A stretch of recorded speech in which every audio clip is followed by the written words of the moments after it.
Tumambad po sa pulisya ang ilang matataas na kalibre ng baril sa isang apartment sa Maynila. Pinaghahanap ang tenant doon na posibleng sangkot sa mga iligal na aktibidad. Nakatutok si Jomar Apresto. Pinasok ng mga pulis ang apartment na ito sa Santa Ana, Maynila sa bisa ng search warrant. Kasama ang mga taga-barangay at may-ari ng bahay. Kasunod ito ng nangyaring gulo noong January 14 kung saan mayroon umanong nakaaway ang lalaking nangungupahan sa apartment.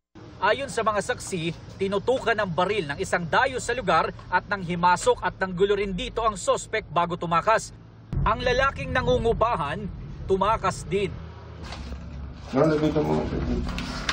Pagpasok ng mga otoridad, nakita nila ang isang M16 rifle na nasa laundry basket. From that point, under that circumstances, nag-file po tayo ng search warrant sa court upang makuha yung M16 rifle sa legal na pamamaraan.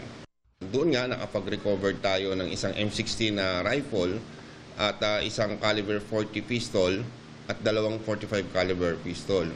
Puno-puno ito ng mga bala doon sa kanilang magazine. Isa sa ilalim sa ballistic examination ng mga baril.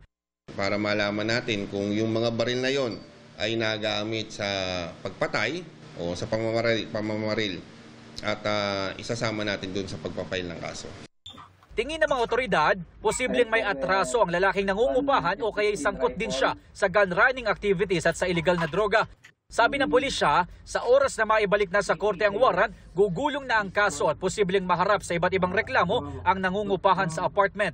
Inaalam din nila kung nasaan ang pamilya nito na huli umanong nakita ng may-ari noon pang December 2024. May follow-up investigation din sa background ng suspect na nanggulo sa unit. Para sa GMA Integrated News, Jomar Apresto, nakatutok 24 oras.